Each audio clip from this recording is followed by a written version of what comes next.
All right, today we're diving into a classic showdown: cold, hard data versus seasoned human intuition. We've got data-driven models on one side and an expert pundit on the other. Their mission? To predict a super high-stakes football match. The question is, who's gonna nail it? And really, this is the big debate in sports prediction right now, isn't it? Do you trust the algorithms crunching thousands of data points without any emotion? Or do you go with the gut feeling of someone who's actually played the game, who understands the pressure and the passion? Let's put them to the test. So, our arena for this clash is St. James's Park. We've got Newcastle United hosting an Arsenal team that's chasing the league title. And believe me, this fixture is notoriously tough to predict, which makes it the perfect battleground for our contenders. So, what makes this one so tricky? Well, you look at the table and you see Arsenal in second place and Newcastle way down in 13th. You'd think, easy win for Arsenal, right?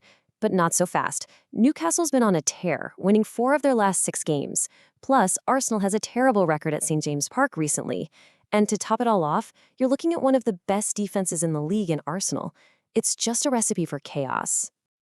Okay, first up in the ring, let's bring in the machines. These are our quantitative challengers, the data models that live and breathe numbers to try and see the future.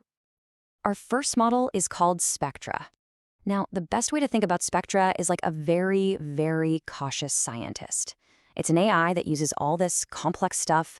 We're talking neural networks, Monte Carlo simulations, the whole shebang, to break down the game from every possible angle. And after all that heavy-duty calculation, what does our scientists conclude? Well, it's unbelievably close. The model gives Arsenal a slight edge, about a 41% chance to win, but a draw is right on its heels at 39%. Even a Newcastle win is totally on the table at 20%. The margins are razor thin. This quote just nails it, doesn't it? After all that data, Spectra is basically telling us, hey, this is pretty much a coin toss. Arsenal has that little red and white tint, that slight advantage, but honestly, it could go either way. Now, if you dig into the simulations, Spectra does say the single most likely score is a 2-1 win for Arsenal. But get this, the probability of that happening is just under 10%. It just goes to show you how uncertain the model thinks this game is. Even the most likely result is still a massive long shot. Okay, next up is Forebet. It's another statistical model, but it's a bit more decisive. It doesn't give you a bunch of probabilities, it just makes a call. Forebet sees a really tight game, low scoring, and leans into that Arsenal defense, predicting a 1-0 win for the visitors. And our third model, from Ingenuity Fantasy, really focuses on one key matchup. You've got 2 elite defenses going up against 2 attacks that can be a little hot and cold. So what's their conclusion? A classic stalemate.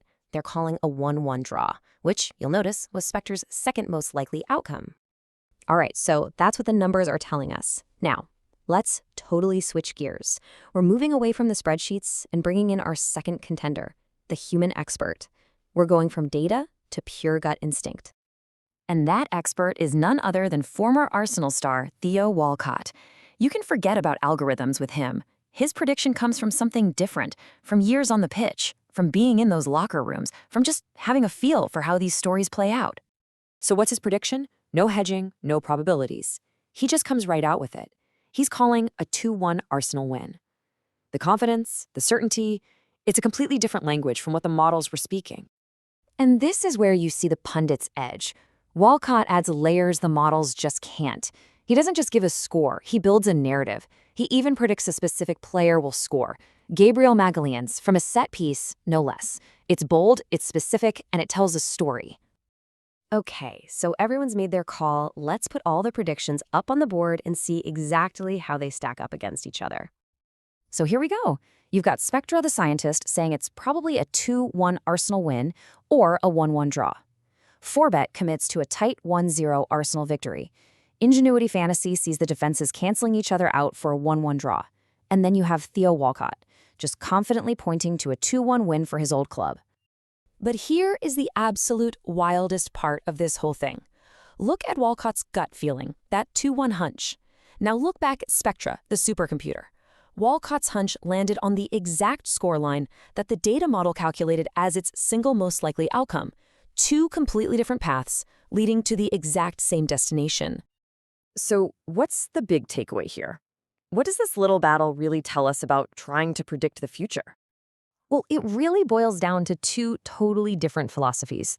The models, they speak in shades of gray. They give you a whole range of possibilities and just tell you how likely each one is. But the pundits, they speak in black and white. They cut through all that uncertainty to tell you one single confident story. And I think this is the perfect way to put it. A model gives you the map. It shows you all the possible routes the future could take, so you're prepared for anything. A pundit, on the other hand, sells you a story. They pick one destination and tell you with absolute conviction, this is where we're headed. Which brings us to the big final question. Is prediction a science or is it an art? What this whole showdown seems to suggest is that it's not really about picking a side. Maybe, just maybe, the clearest view of what's to come happens when you learn how to listen to both the scientist and the storyteller.